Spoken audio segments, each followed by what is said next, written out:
الحمد لله waxaan aad iyo aad ugu faraxsanaynaa gurigii maanta furihiisii helay diyaad boomasna shirkadda Somtel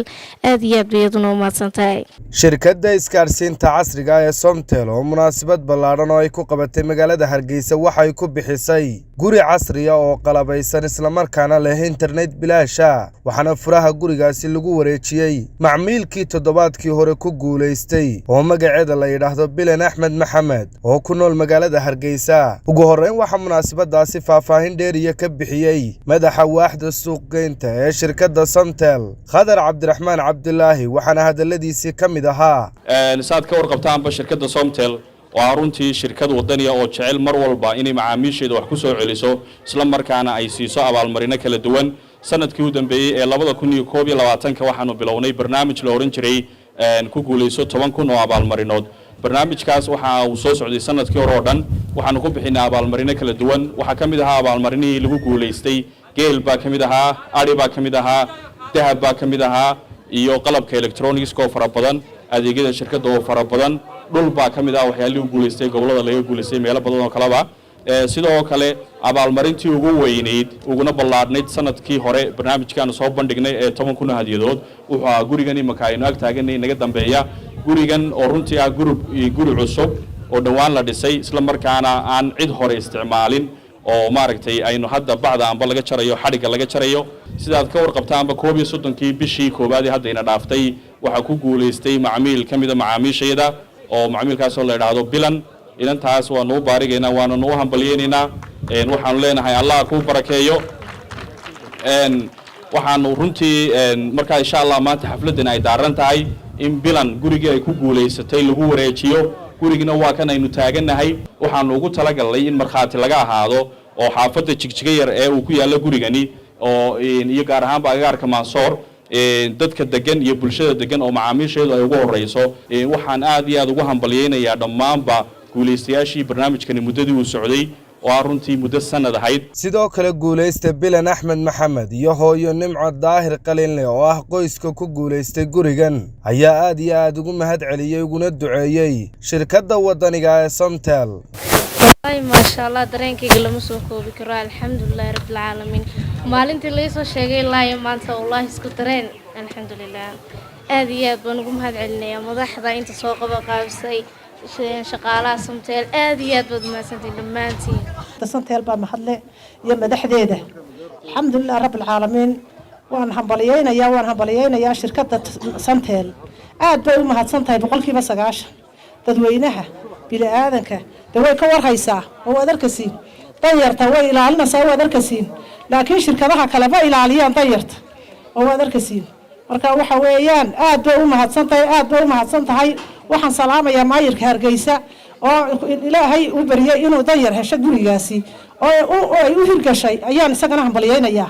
alxamdulillaah ilaahay baa mahadle intaasi kadib waxa madasha hadallo iskugu jiray duco dardaaran iyo dhiirigelin ka soo jeediyay Maxamed Yuusuf Faacuul Suldaan Axmed Daahir Muuse Ugaas Axmed Cali Mahdi iyo Suldaan Ismaaciil Suldaan Cabdiraxmaan waxaan u mahadnaqayaa sidoo kale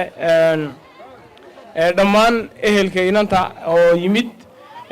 waxaan u ballan qaadanaa oo aanan hore u sheegin inaan internet siin doono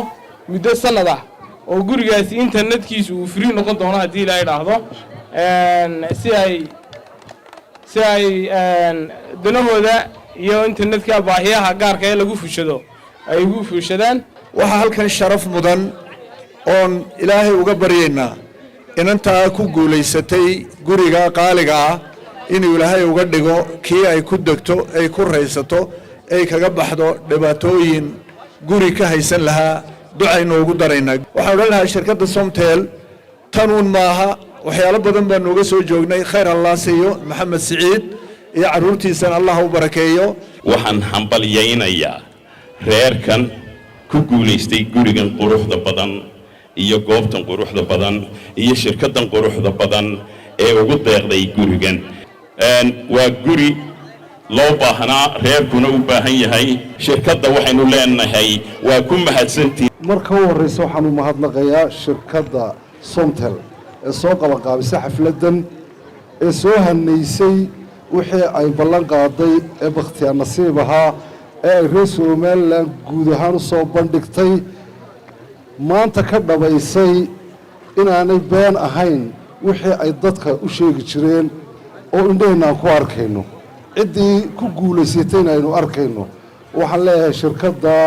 allah idinka abaalmariyo waxaad doonaysaanna ka hela gudoomiyaha dalladda dhallinyarada ee soonyo cabdicasiis maxamed jaamac iyo gudoomiyaha shirkadda somtel maxamed nuux ayaa sidoo kale munaasabadaasi ka soo jeediyey hadallo dhiirigelinaya dhallinyarada iyo guud ahaanba macaamiisha shirkadda somtel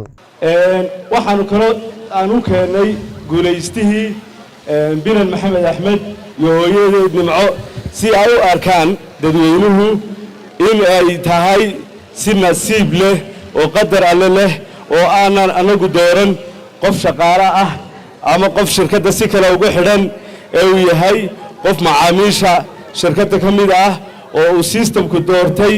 ayaan ugu keennay. waxaan u mahadnaqayaa shirkadda caalamiga ah ee somtel oo runtii shirkadda maanta aynu munaasabadan fadhino soo abaabushay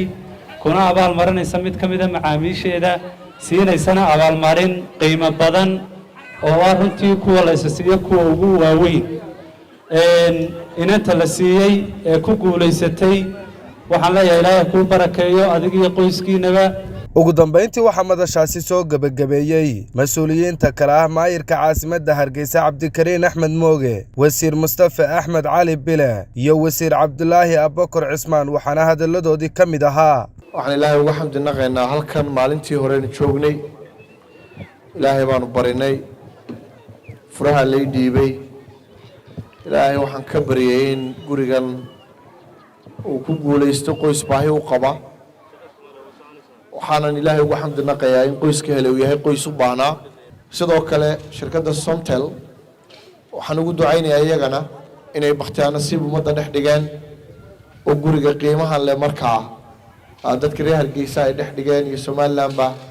10,000 oo hadiya markaa bakhtiyaar nasiib ay dhigeen oo gurigani uu ka mid ahaa si wanaagsan oo gobonimo leh siday maalintii noo sheegeen ay furaa markii noo dhiibayeen ay sheegeen inay uga dhabeeyeen marna waan arkaynaa gurigii gogolan oo qurux badan markaasaan hooyada iyo inanteedaba insha allah gacanta ka saaraynaa. ugu horreyn waxaan hambalyaynayaa farxadda la wadaagayaa u ducaynayaa bilan iyo qoyskeeda oo guriga ku guulaysatay. mar labaadka waxaan u mahad celinayaa shirkadda somtel oo ah saaxiibka dadweynaha maantana abaalmarinta halka ku bixinaysa. macaamiisha waxaan leeyahay iyo intay daawanaysaba wardi awal waad arki jirteen oo abaalmarinuhu mobil iyo laptop iyo bay ahaan jireen waad aragtaana guri baa la bixinayaa. waxa kale oo aan jecelahay inaan u mahad celiyo guud ahaan shirkadda daabshiil group gaar ahaan shirkadda somtel ee maanta u joogno inay bixiso abaalmarintan qiimaha badan. runtii aad iyo aad baan mar labaad ugu faraxsanahay. waxaan qiraynaa shirkadda somtel iyo daabshiil group guud ahaan in duruuf kasta oo nololeed ee ummadda somaliland iyo gaar ahaan ummadda afka soomaaliga ku hadashaba inay kala qayb qaataan. marka aad iyo aad baan ugu bogaadinayaa. gabagabadii xafladda waxaa furihii iyo gurigiiba lagu wareejiyey guulaysta bilan axmed maxamed iyo qoyskeedii maxamed suldaan telefishinka on cable hargeysa.